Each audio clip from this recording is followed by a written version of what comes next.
The second part, in the name of Allah, the Merciful, the Compassionate. Those who believe in the unseen.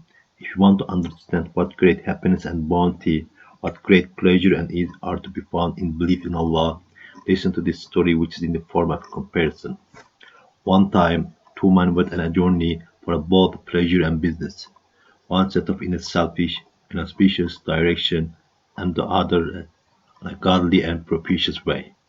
Since the selfish man was both conceited, self-centered, and pessimistic, he ended up in what seemed to be him to be a most weak country to his pessimism. He looked around and everywhere saw the powerless and unfortunate lamenting the grasp of fearsome bullying trends, weeping at their destruction. He saw the same grievous painful situation in all the places he travelled.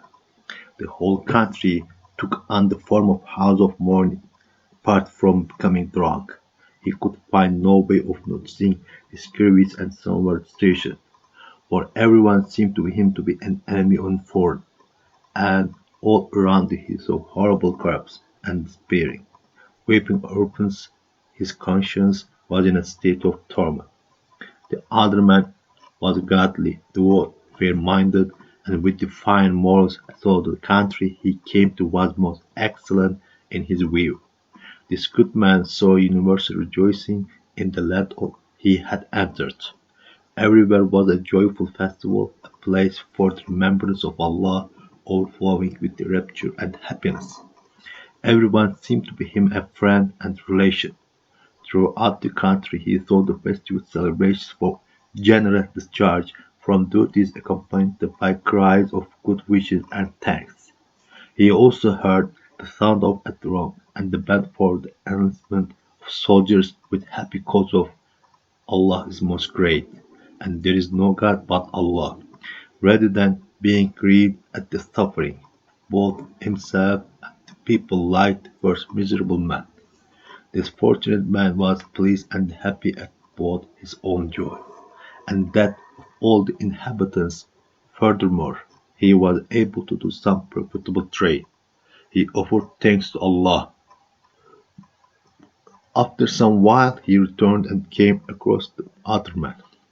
He understood his condition and said to him, "You are out of your mind. The ugliness within you must have been reflected on the other were so that you imagined laughter to be weeping, and the discharge from duties to be second the pledge. Come to your senses and purify your heart, so that this calamitous veil is raised from your eyes and you can see the truth. For the country of the eternally just, compassionate, beneficent, powerful order love. And king could not be as you imagine, nor could a country which demonstrated this number of clear signs of progress and achievement. The unhappy man later came to his senses and repented. He said, "Yes, I was crazy to drink. May Allah be pleased with you. You have saved from the hellish state. O my soul, know that the first man represents the unbeliever, or someone depraved and heedless. In his view, the world is a house of universal mourning. All living creatures or orphans weeping at the blows of death and separation. Man and the animals are alone and without ties, being ripped apart by the thorns of the appointed hour. Mighty beings like the mountains and the oceans are like horrendous, lifeless corpses. Many grievous, crushing, terrifying delusions like these arise from his unbelief and misguidance and torment him. As for other men, he is a believer. He recognizes and affirms Almighty Allah. In his view, this world is an abode where the names of the All-Merciful One are constantly recited, a place of instruction for man and the animals, and a field of examination for man and jinn. All animal and human deaths are a demoralization.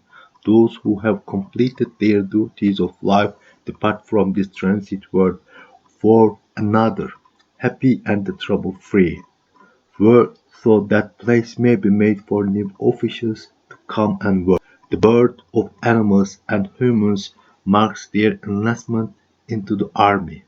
They are being taken under arms and the start of their duties.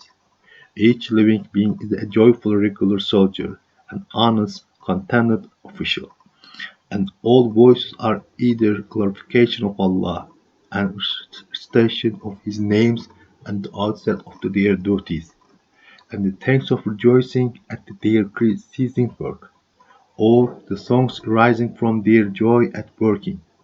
In the view of the believer, all beings are the friendly servants, blessable officials, and agreeable books of his most generous Lord and all compassionate owner. Very many more subtle, exalted, pleasurable, and sweet truths like these become manifest and appear from his belief.